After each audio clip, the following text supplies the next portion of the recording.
Bonjour, bienvenue. Avant de commencer, abonnez-vous à notre chaîne et laissez un cœur en commentaire sous cette vidéo. Je n'aurais jamais cru que cela m'arriverait. À 64 ans, après une vie de travail et de sacrifice, j'ai été licenciée sans ménagement. Mes économies fondaient, mes forces aussi. J'ai pris le train jusqu'à chez ma fille Elodie, espérant qu'elle m'accueillerait comme une mère le mérite. Mais à peine la porte ouverte, son mari Julien m'a fixé avec froideur. « On ne veut pas de bouche supplémentaire à nourrir », a-t-il craché. Elodie n'a pas levé les yeux. Ce silence m'a poignardé plus que les mots. Je suis restée figée, incapable de parler. J'attendais un geste, un signe d'amour, un « entre, maman ». Il n'est jamais venu. Julien m'a tendu ma valise, qu'il avait déjà ressortie de la voiture. J'étais humiliée, rabaissée, rejetée par ma propre chair. Mon regard a croisé celui d'Elodie une dernière fois. Elle a reculé. J'ai compris que j'étais devenue une étrangère dans la vie de ma fille. Je suis repartie dans la nuit, le cœur broyé, le monde s'effondrant sous mes pas. Il pleuvait ce soir-là. Mon manteau était trop fin, mes chaussures pleines d'eau. Je n'avais nulle part où aller. Je me suis assise sur un banc, sous l'abribus désert. Des bus passaient, des gens entraient et sortaient, évitant mon regard. J'avais honte. Pas de ma pauvreté, mais de ce que l'on m'avait fait. Le ventre vide, je me suis allongée sur le bois glacé, enroulée dans mon foulard. Je n'étais plus une mère. J'étais une vieille femme de trop. Le sommeil ne venait pas. Le bruit, le froid, la peur. Chaque voix me faisait sursauter. Mon sac posé contre ma poitrine, je m'accrochais à mes souvenirs pour ne pas sombrer. Je revoyais les anniversaires d'Elodie, les berceuses, les premiers pas. Tout cela avait-il vraiment existé? Où étais-je tombée pour en arriver là? À chaque battement de cœur, je me demandais si quelqu'un finirait par me tendre la main, ou si j'allais disparaître ici, dans l'indifférence. Le matin suivant, je me suis réveillée avec le dos en feu et les jambes engourdies. Le monde autour de moi continuait comme si je n'existais pas. Une femme bien habillée a tourné les talons en me voyant. Un jeune homme m'a lancé une pièce sans même me regarder. Je n'étais plus qu'une ombre, un déchet sur le trottoir. J'avais passé ma vie à servir les autres, à aimer sans compter. Et voilà ce qu'il me restait, un banc et des regards fuyants. J'ai tenté de me lever, mais mes jambes m'ont trahi. Une douleur sourde dans les articulations m'a fait grimacer. Je me suis accrochée à la rambarde du bus, m'obligeant à rester digne. Dans mon sac, il ne restait qu'un vieux mouchoir et une photo froissée d'Elodie enfant. Je l'ai regardée longuement. Je ne comprenais plus. Où avais-je échoué? Comment une mère pouvait-elle finir ainsi? Mais au fond de mon désespoir, une petite voix murmurait: « Tu n'es pas fini. » À la tombée du jour, affamée et tremblante, je me suis dirigée vers l'arrière d'un restaurant. Les odeurs de nourriture me donnaient presque le vertige. J'ai attendu que les employés aient le dos tourné pour fouiller timidement dans une poubelle. J'avais honte, mais je n'avais plus le choix. Une voix m'a arrêtée net: « Vous avez faim ?» C'était une femme d'une soixantaine d'années, habillée simplement mais proprement. Elle s'appelait Lucienne. Elle m'a tendu une boîte de restes, puis a ajouté doucement: « Revenez demain, je crois que je peux faire quelque chose pour vous », et elle m'a donné une adresse. Cette phrase m'a réchauffée plus que la nourriture elle-même. Lucienne ne m'a pas posé de questions, elle a simplement souri. Elle m'a parlé comme si j'étais encore quelqu'un. J'ai passé la nuit dans un hall d'immeuble, serrant cette boîte comme un trésor. Pour la première fois depuis des jours, j'ai dormi quelques heures sans sursaut. Une main m'avait été tendue. Peut-être que le monde n'était pas entièrement fait de cruauté. Je me suis accrochée à cet espoir comme on s'accroche à une bouée en pleine mer. Le lendemain matin, je suis retournée à l'adresse que Lucienne m'avait donnée. C'était un immeuble cossu, avec des vitres brillantes et un sol en marbre. Elle m'a accueillie dans l'arrière-cour, m'a donné un chiffon et m'a dit: « Ce n'est pas grand-chose, mais c'est honnête. » J'ai commencé à nettoyer les rampes, les portes, les marches. Mes doigts, engourdis par le froid, retrouvaient un but. Chaque geste me ramenait à la vie. Je n'étais plus une mendiante. J'étais une femme qui travaillait. Lucienne passait de temps en temps, me glissant un mot gentil, un café chaud. Je pleurais en silence, la tête baissée, laissant tomber mes larmes sur le carrelage. Mais ces larmes n'étaient plus de désespoir. Elles étaient celles d'une femme qui renaît doucement. Le balai dans mes mains était devenu un symbole. Celui de ma résistance. Celui d'un avenir encore possible. Et même si je n'avais rien, à cet instant, j'avais l'essentiel, la dignité retrouvée. Alors que je frottais les vitres du hall, un homme en costume s'est arrêté devant moi. Il m'a observé sans un mot, intrigué.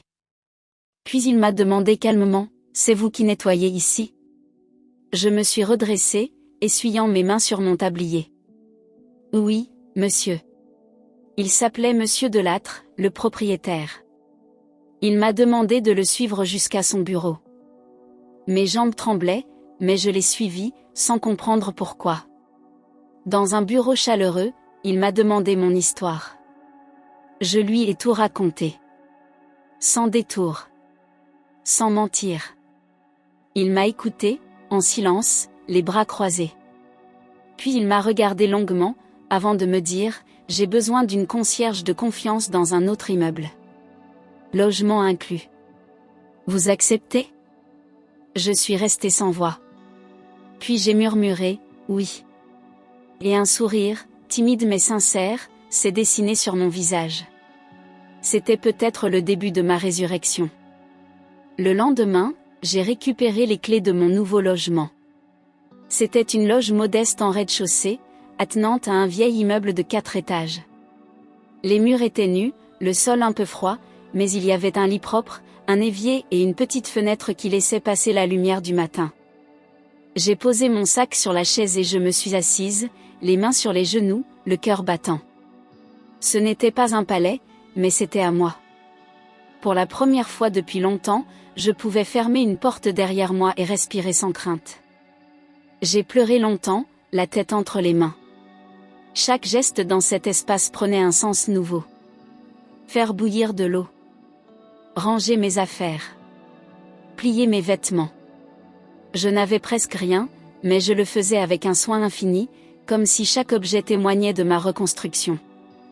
Le soir venu, je me suis allongée et j'ai regardé le plafond, sans peur du froid, des rats ou des insultes. Un calme nouveau m'envahissait. Pas de luxe, pas de confort, mais une dignité retrouvée. Et ce simple toit au-dessus de ma tête était devenu ma première victoire contre l'abandon. Dès le premier matin, je me suis levée avant le lever du soleil. Je balayais les couloirs, lavais les vitres, réparais les poignées cassées, notais les pannes. Les locataires me croisaient sans vraiment me voir, mais certains me saluaient avec un sourire. J'accomplissais chaque tâche avec rigueur, avec silence. Je n'attendais plus de reconnaissance. J'avais compris que le respect ne se demande pas, il se construit, petit à petit. Et au fond de moi, la blessure laissée par Élodie restait vive, mais je refusais qu'elle me définisse. Le soir, je buvais un thé en regardant les gens rentrer chez eux. Des couples, des familles, des enfants. Je me demandais souvent si Élodie allait bien, où elle vivait, si elle pensait à moi. Mais je n'osais pas appeler. Pas encore. Je faisais comme si je l'avais oubliée, alors qu'en réalité, chaque visage de jeune femme que je croisais réveillait sa mémoire. Mais je me forçais à avancer. Je m'étais relevée seule, et je ne voulais plus tomber. Même dans la solitude, je restais debout. Un matin, comme tous les autres, je distribuais le courrier. Les noms défilaient entre mes mains sans importance jusqu'à ce que mes yeux s'arrêtent brusquement. On montait Élodie. Mon cœur s'est figé. Mes doigts ont tremblé. Ce nom, je le connaissais par cœur. C'était elle. C'était ma fille. Elle vivait ici. Dans cet immeuble. Dans M1 immeuble. Le choc m'a coupé le souffle. Le destin venait de me jouer un tour cruel. Je me suis accrochée à la boîte aux lettres pour ne pas tomber. Mon regard s'est perdu dans le vide.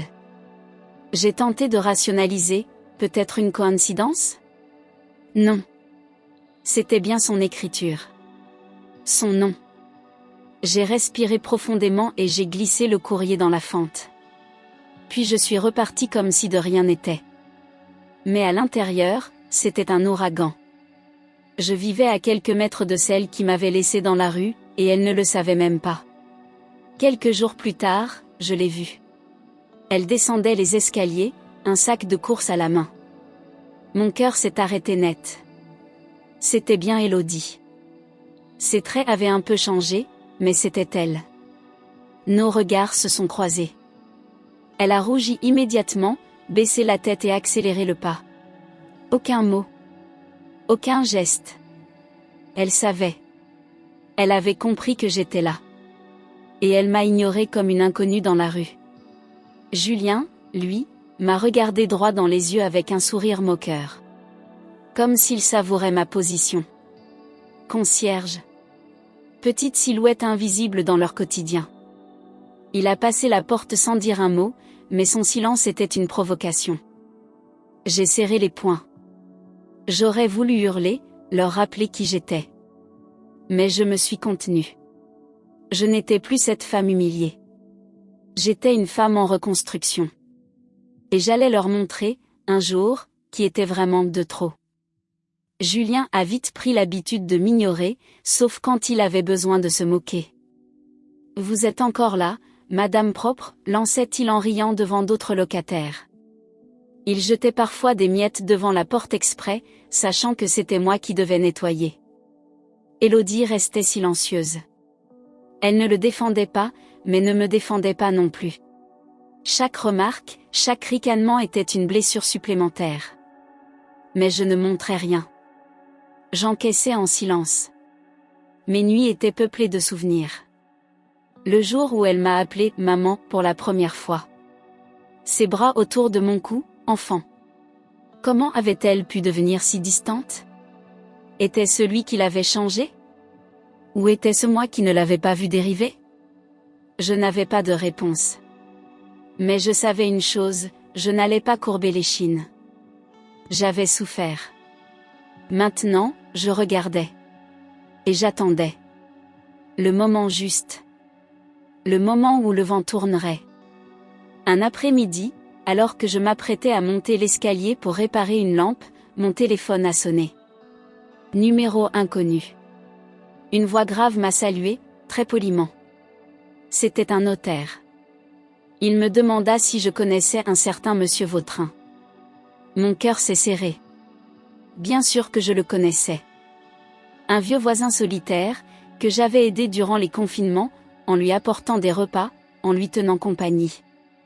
Il était décédé. Et il avait laissé quelque chose pour moi. Je me suis rendue à son cabinet le lendemain. Le notaire m'a tendu une enveloppe et un trousseau de clés. Il m'a expliqué que monsieur Vautrin m'avait légué un petit appartement dans le 14e arrondissement, ainsi qu'un compte épargne qu'il avait ouvert à mon nom. Je suis restée sans voix. C'était modeste, mais c'était bien réel. Je ne savais pas quoi penser. De la gratitude, oui.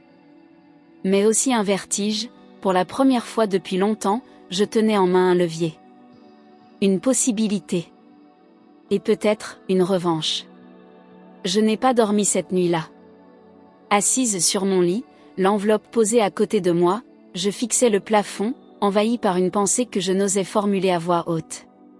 Et si je rachetais l'immeuble? Ce même immeuble où vivaient Élodie et Julien, où j'étais traitée comme une ombre.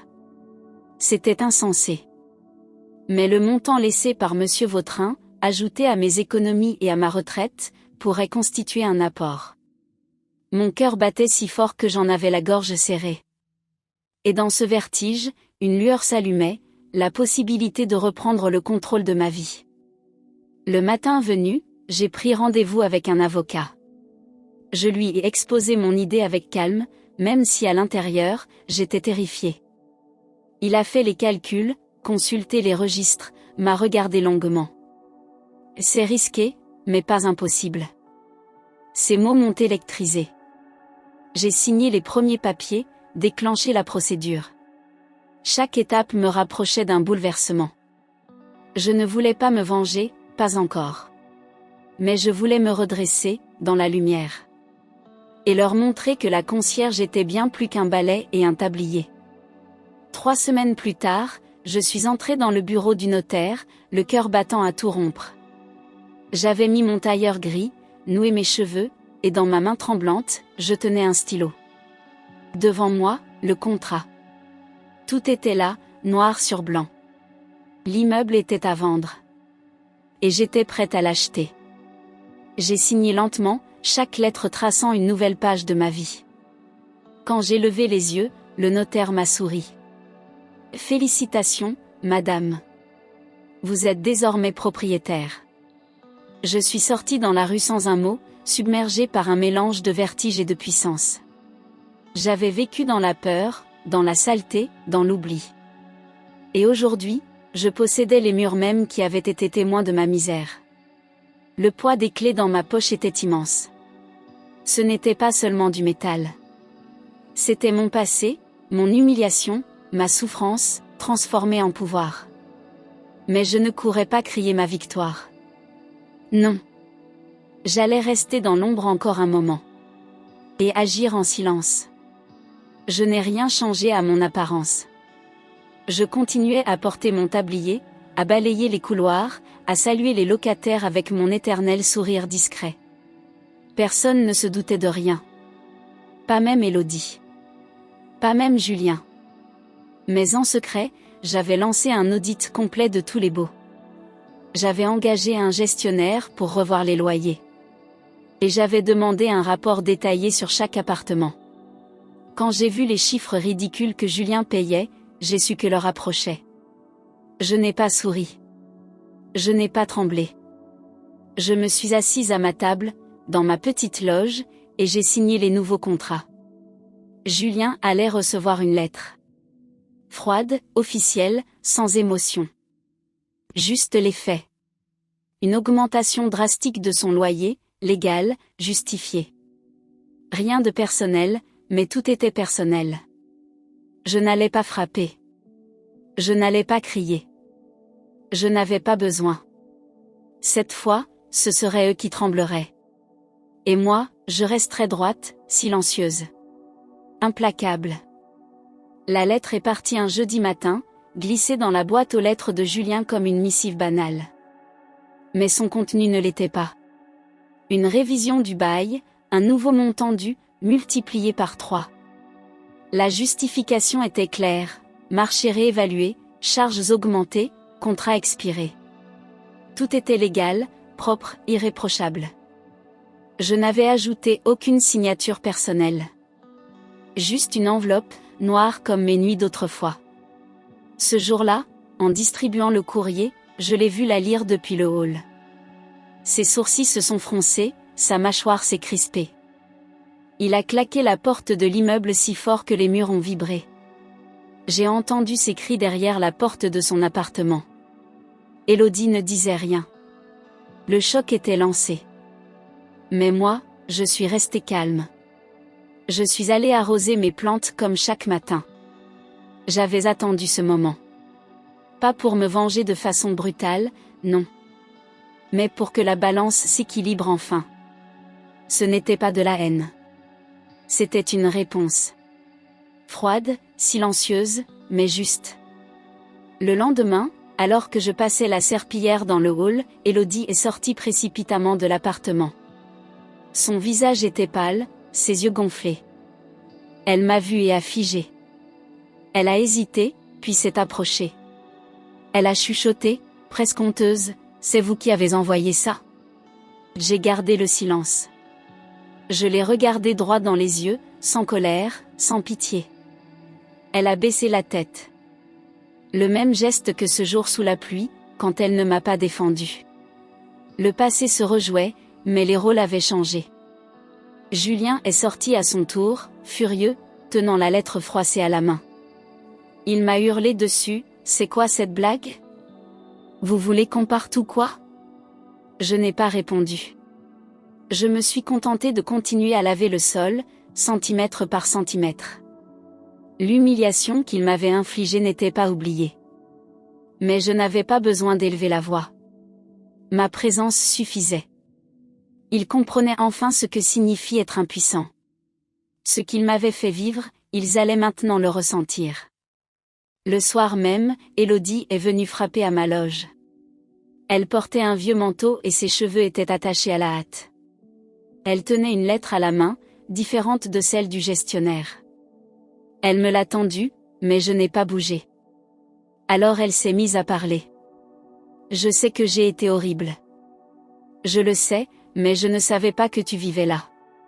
Je pensais que tu avais trouvé un endroit ailleurs, je voulais appeler. Mais j'avais honte. Sa voix tremblait. Elle ne jouait pas. Elle disait la vérité, enfin. Elle s'est mise à pleurer. Des sanglots silencieux, douloureux, sincères. Elle a raconté les dettes, Julien, la pression, les disputes. Elle avait peur de tout perdre. Peur de redevenir celle qu'elle était avant, celle que moi j'avais élevée avec tendresse. J'ai écouté sans un mot. Mon cœur battait fort, serré entre la douleur du passé et l'émotion présente.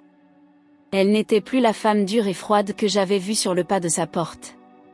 Elle redevenait ma fille, mais j'ignorais encore si j'étais prête à l'accueillir. Le lendemain matin, j'ai attendu qu'Élodie parte travailler. Puis je suis montée jusqu'à leur étage, une enveloppe à la main. J'ai glissé à l'intérieur les copies des actes notariés. Les preuves. Le titre de propriété à mon nom. Je n'ai pas laissé de message, pas de note. Juste la vérité, brute, nue. À midi, j'ai entendu des pas précipités dans l'escalier. Élodie est arrivée à ma loge, la main tremblante, les papiers froissés. Elle m'a regardée, bouleversée. C'est toi. Tu es la propriétaire? Je n'ai pas nié. J'ai simplement hoché la tête. Elle est restée là, figée, comme si le monde s'écroulait à ses pieds. Pourquoi tu fais ça? A-t-elle murmuré. Et moi, j'ai répondu calmement, parce qu'un jour, je t'ai tendu la main. Et tu m'as laissé sous la pluie. Elle a baissé les yeux, submergée par le poids de sa propre faute. À cet instant, elle a compris que tout ce qu'elle avait méprisé s'était relevé plus fort qu'elle. Et que cette femme invisible, balayée comme une poussière, détenait désormais le pouvoir. Julien a refusé de se soumettre à l'augmentation. Il a crié, menacé, insulté. Il pensait pouvoir me faire peur. Mais je n'étais plus la femme brisée qu'il avait vue sur le trottoir. J'ai enclenché la procédure légale. Lettre recommandée. Mise en demeure. Dépôt au tribunal. Il n'y avait pas d'échappatoire. Un mois plus tard, l'huissier est passé leur remettre l'avis d'expulsion. La colère de Julien était palpable, déchaînée. Mais la loi était de mon côté. Le jour de leur départ, j'ai regardé par la fenêtre de ma loge. Élodie portait un carton. Julien traînait une valise, furieux, le visage fermé. Ils ne m'ont pas regardé. Mais je les ai observés. Non par plaisir, mais pour graver cette scène en moi. Le renversement. Le juste retour. Je n'avais pas eu besoin de me venger dans le bruit. J'avais simplement laissé la vérité faire son chemin. Et ce jour-là, je me suis sentie libre. L'appartement qu'ils avaient occupé est resté vide quelques jours. Je passais devant sans m'arrêter. Il résonnait du silence d'un passé clos. Puis un couple s'est présenté, une jeune femme et son bébé. Elle était polie, douce, un peu perdue. Je lui ai tendu les clés sans poser de questions. Elle s'est installée, et avec elle, une autre atmosphère. Plus légère, plus humaine. Je l'ai aidée à accrocher ses rideaux, à réparer une étagère. Elle me regardait avec gratitude. Chaque soir, je regardais la lumière allumée dans leur cuisine, les rires du bébé. Cela me rappelait quelque chose. Une chaleur ancienne. Une tendresse oubliée. Et je me suis dit que peut-être, dans cette boucle étrange qu'était ma vie, quelque chose s'était enfin réparé. Je n'étais plus dans la vengeance. J'étais dans la reconstruction. Et ce vide laissé par Élodie commençait doucement à se remplir autrement. Avec douceur. Avec silence. Avec paix. Un matin d'automne, en ouvrant ma boîte aux lettres, j'ai trouvé une enveloppe à mon nom. L'écriture tremblante m'a glacée, c'était celle d'Élodie. Je suis rentrée dans ma loge, j'ai posé la lettre sur la table sans l'ouvrir tout de suite. Pendant de longues minutes, je l'ai regardée, immobile, comme si son poids seul suffisait à réveiller toute ma douleur. Finalement, d'une main lente, j'ai rompu le silence du papier. Les premières lignes étaient des excuses. Des mots simples, maladroits, mais sincères. Elle me disait qu'elle regrettait tout, qu'elle avait honte. Elle expliquait que Julien était parti, qu'elle avait perdu son emploi, et qu'elle vivait seule dans un petit studio. Elle disait penser à moi chaque jour. Qu'elle rêvait de me revoir, de me dire « maman » sans trembler. Elle n'attendait rien, ajoutait-elle, juste la chance d'être pardonnée un jour. J'ai refermé la lettre, les yeux embués. Ce n'était pas une demande. C'était un cri. Et même si mes blessures n'étaient pas refermées, ce cri-là, je l'ai entendu. Et au fond de moi, quelque chose s'est déplacé. Les jours ont passé, remplis de gestes simples, arroser les plantes, balayer la cour, offrir un bonjour aux locataires. Mais depuis la lettre, chaque silence était habité. Je relisais les mots d'Élodie dans ma tête en nettoyant les rampes, en buvant mon thé, en fermant les volets. J'avais bâti une paix fragile, fondée sur le détachement, sur l'oubli volontaire. Et voilà qu'elle menaçait de tout fissurer. Pourtant, je ne pouvais pas faire comme si je n'avais rien lu. Je n'étais pas faite pour la haine. Et je restais une mère. Un soir, en rangeant une vieille boîte dans le fond de mon armoire, j'ai retrouvé une photo, Élodie bébé, endormie contre ma poitrine. Mon cœur s'est serré. Tout ce que nous avions été, tout ce que nous aurions pu être, revenait comme une marée lente. Je me suis assise, la photo dans les mains, et j'ai pleuré. Pas de colère, pas de vengeance. Juste une tristesse calme, profonde, ancienne. Ce n'était pas encore le pardon. Mais ce n'était plus le rejet. C'était un commencement. 3 jours plus tard, alors que la pluie tambourinait contre les vitres, on a frappé à ma porte. J'ai ouvert. C'était elle. Élodie. Seule. Amaigrie, le regard éteint. Elle n'a rien dit. Elle m'a juste tendu une vieille photo, nous deux, dans un jardin, elle sur mes genoux, riant. J'ai pris l'image sans parler. Le silence entre nous était lourd, mais pas hostile. Elle m'a murmuré, « Je suis désolée. J'ai été une fille indigne. » Sa voix s'est brisée. Je l'ai fait entrer. Nous nous sommes assises face à face, comme 2 étrangères pleines de souvenirs. Elle m'a parlé de ses nuits blanches, de ses regrets, de sa solitude. Je l'écoutais, le cœur serré, les mains nouées sur mes genoux. Rien ne pouvait effacer le passé. Mais sa présence là, humble, sincère, valait plus qu'un long discours. Je ne lui ai pas répondu tout de suite. Je l'ai regardée longtemps. Et, lentement, je lui ai tendu une tasse de thé. Ce geste valait toutes les réponses. Cette nuit-là, nous avons parlé longuement. Élodie m'a ouvert son cœur comme jamais auparavant. Elle m'a raconté son mal-être, sa peur de ne pas être à la hauteur, son sentiment d'échec constant dans sa vie de femme et d'épouse. Elle m'a dit que Julien l'avait vidée de toute confiance, de toute lumière. Moi, je l'ai écoutée, sans jugement, avec une douleur ancienne que ses mots réveillaient doucement. Nos silences valaient autant que nos phrases. Nous étions 2 femmes cassées, cherchant une façon de se recoller. Ce n'était pas encore un pardon. C'était une trêve. Je lui ai raconté mon errance, le banc sous la pluie, la honte de fouiller les ordures. Elle pleurait en silence. Elle me tenait la main. Il n'y avait pas de rancune dans ses yeux, juste du regret. J'ai senti que le lien se retissait, fil par fil, fragile encore, mais réel. Le passé ne disparaîtrait pas, mais il pouvait cesser d'être une prison. Nous avons terminé la nuit autour d'un potage réchauffé, dans ma petite cuisine, comme deux étrangères apprenant à se connaître. Ce n'était pas un nouveau départ. C'était un premier pas. Dans les semaines qui ont suivi, Élodie revenait de temps en temps. Toujours discrète, toujours respectueuse. Elle avait trouvé un petit travail dans une boutique de fleurs. Elle louait une chambre sous les toits, mais disait qu'elle dormait mieux. Elle avait retrouvé un peu de cette douceur qu'elle avait enfant. Parfois, elle me déposait une tarte sur le pas de la porte, parfois une lettre. Il n'y avait plus de tension, juste une attente douce, une reconstruction lente. Et moi, je l'accueillais comme on accueille un rayon de soleil timide après un long hiver. Je ne cherchais plus à comprendre pourquoi elle m'avait rejetée. Je voyais seulement la femme qu'elle devenait. Plus simple.